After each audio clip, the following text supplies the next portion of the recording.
Well, hello there. It's really nice seeing you here. I was a little bit worried that you might not make it to your favorite YouTube channel, but thankfully you're here. As you may or may not know, my name is Oksana, and on this channel we talk a lot about the books and just a little bit about my life. First things first, let's get some things out of the way. Is this a remote control? Yes, absolutely. I will be using it as my microphone prompt because it makes me a little bit more comfortable in front of the camera, okay? Please don't judge. I'm still new at this, so we're gonna do what we gotta do. Second, is this a drywall that you're seeing behind me? Yes, indeed, it sure is. Just a pure, raw plaster behind. My house is currently under major construction. So again, I could have just skipped a video and not post for a very long time until this is finished, but I decided to actually go ahead and post a video because it brings me joy. So here we are in front of the plaster wall. Those things out of the way, I think we are safe to talk about today's topic of the video, which is nearly empty October reading wrap up. You guys, I have to confess, I am indeed a reading slump survivor. Yes, this October was really rough for me and my reading experience. Can I still call myself a booktuber if I only read 3 books this October? I think in today's day of age, I can call myself whatever the hell I want. So please do not kick me out of the booktube community because I only read 3 books. I was dealing with some stuff, okay guys? I also wish I could say that even though I read 3 books this October, those were banger reads and I absolutely have no regrets. But alas, this is not the case. October had me through the trenches with the books I read. Now, spoiler alert, they do get progressively better. Now, we're gonna start from the beginning, obviously. And the very first book I picked up last October was Specials by Scott Westerfeld. I feel like my channel, even though I posted just a few videos, but in every single one of those, I mentioned this trilogy. And I feel like maybe this channel is slowly becoming a dedication to the Uglies trilogy. I am really hoping not. Can I say that I dislike these books? I probably can. Every single one of them was worse than the other. However, this is so unfair because I am not the target audience for this anymore. And I have no saying in judging a trilogy that was written almost 25 years ago. I need to move on. But you know what? I also did it to myself. This book put me in reading slump. That's what I probably would have said. But no, this individual right here that is talking to you through the camera, I put myself into the reading slump. I do have this one toxic trait that relates to reading that I cannot shake off for the life of me. I do not DNF books. I know what you're gonna say. Life is too short to read bad books and stuff like that. I cannot stop thinking about certain books, all of the books. I need to know how they end. No, I cannot skip and read the ending. This is something that I probably should discuss with a professional, but I am putting it out on YouTube for the whole world to hear. So yes, I don't DNF book. This was also the case. This book, literally after I finished it, put me in a mental breakdown kind of state. I did not want to see another work of printed fiction. And I was in this state until about the end of October. And then, with 1 week to spare, I picked up Dowry of Blood by S.D. Gibson. Now let me tell you a little story about this book, okay? I first discovered booktube as a genre or a niche of YouTube back in probably end of 2021. I was watching my favorite types of video ever on the whole entire internet, and that is end of year reading wrap up or ranking all the books that I've read in a year and so on and so forth. And in one of those lists, I came across Dowry of Blood by S.D. Gibson. I immediately added it to my TBR back in 2021, I think, or 2022, guys. Please, it's been a rough couple years. But point being is that this book was on my to-be-read list for years and years and years now, and I still haven't gotten to it until last week. I think I finished this book in about 2 to 3 days, and and I can't stop thinking about it. We are following our main character, Constanta. Now please, Constanta is literally my absolute favorite character in this whole book.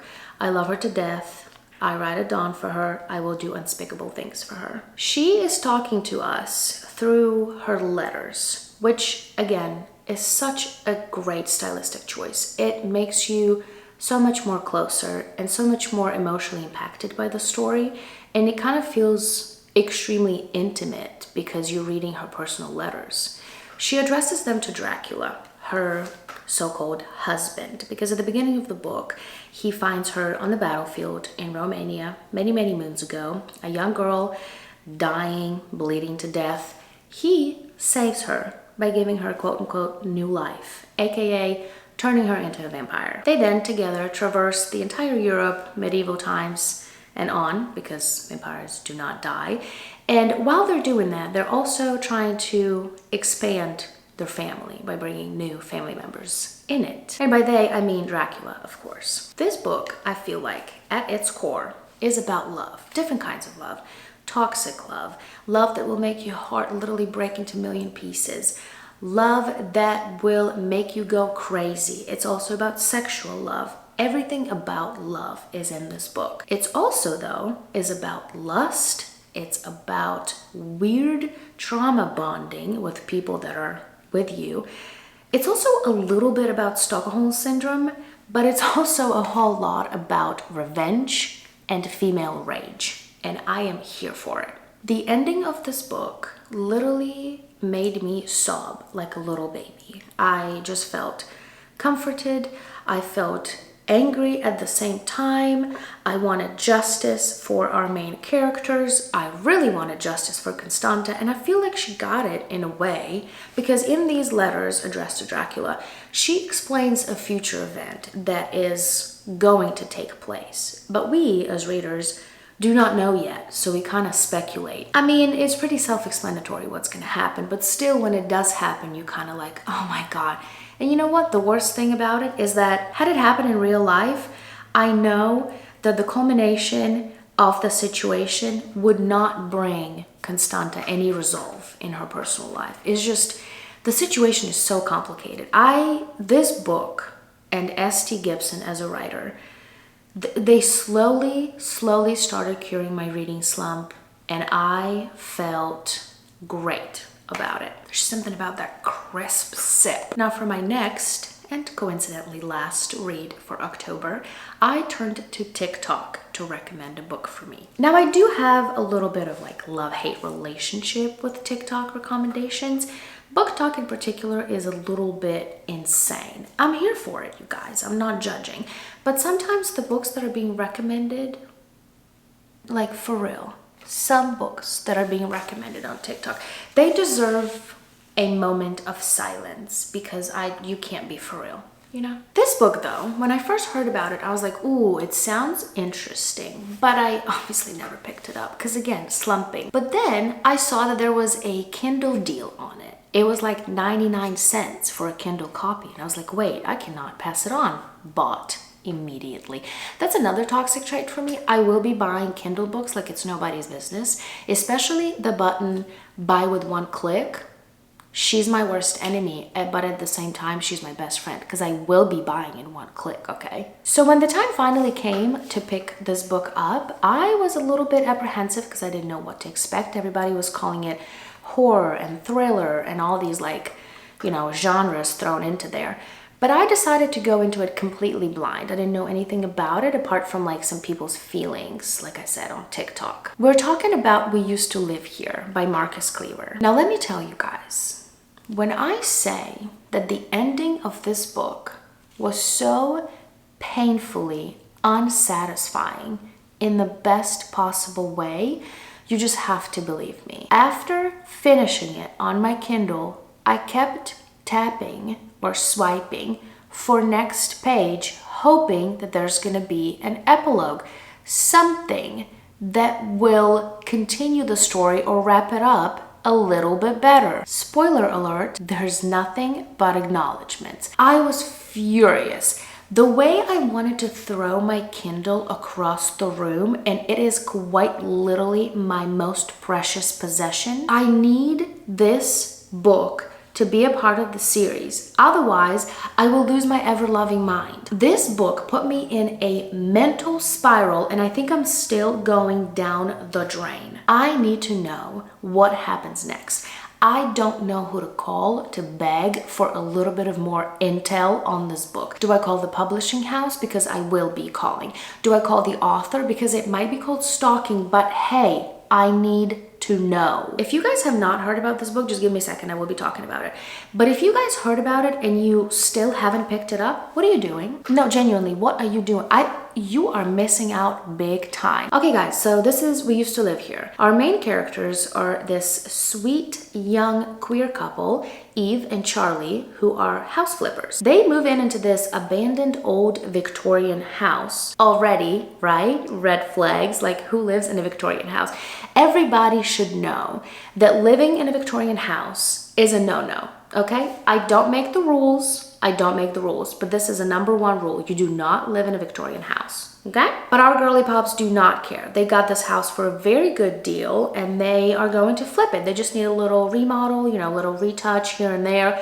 So they are down for it. Eve is not particularly vibing with it, but Charlie, she's a little bit more on the skeptical side. She's like, girl, don't worry, nothing, you know, supernatural things or paranormal things or nothing on me. Like, you know, we'll be good. You know, like, don't worry, girl. Eve worries a lot. She has this gut feeling and this like inner voice that is talking to her in her head. His name's Mo, and he's like a character from her childhood, but he basically constantly feeding her anxious thoughts. And she's trying to like kind of, you know, suppress them a little bit, but she's, you know, again, the Victorian house setting does not help at all. So first page, first paragraph, first sentence of the book, Eve gets a knock on the door. Bam, bam, bam. Who's there? A family of 5. A father goes, hi, my name's Thomas. When I was a little boy, I used to live in this house. Do you mind if I show this house to my family? Now you guys, get a little closer, get a little closer. So there is only one correct answer in a situation like this. If it ever happens to you in real life, okay? Only one. Come on. I can't hear you. No. The answer is no. You do not let anybody in your house if you don't know them. Girl. Now, if Charlie was home and not at work, this book would have never happened, okay? But Charlie, she was away. Eve was alone at home, and she is a little bit of a people pleaser. So guess what our girly pop did? She said yes. Guess what's next? Oh my God. You can't even guess, you guys, because it gets so crazy. Absolutely bonkers. When I was reading this book, okay, so it's not really a traditional horror. It will not like spook you out to the point where you like won't be able to like fall asleep. If that's something that you're looking for, I'm afraid this book is not going to deliver on that, okay? But the ending of this book, I don't want to spoil it obviously, but what happens to our characters at the end of the book is probably the most horrifying thing that could happen to a person in real life, to me personally. So it scared the hell out of me, okay? But then again, even if it's not the scariest book you're gonna read, it is definitely the craziest in my humble opinion. Because even reading this book, like leading up to the culmination, I felt so uneasy and so distressed. And that, my dear, is an indication of great writing and great plot development. Again, in my humble opinion. This is so awkward because, well, this is quite literally it. I haven't read a single sentence after that. And yeah, it concludes our reading wrap up for the month of October. I hope that you guys had a better October reading month than I did. But I am honestly, you know, I am stoked for November. I have all my books lined up, with an exception of a few you'll see in the next video, okay? Little spoiler. But yeah, I was really choosing the books carefully not to repeat the reading slump. And again, thank you guys for staying until the end of this video. I appreciate your time and support tremendously. Please let me know how many books and what books you guys read this October. I'm always curious, and I'll see you in the next one. Bye. Oh, and also, yes, this is a Christmas tree, and yes, since Mariah Carey defrosted officially on TikTok, we will be slowly decorating for Christmas. So if you are still here and watching, please drop a little Christmas tree emoji in the comments. Love you, bye.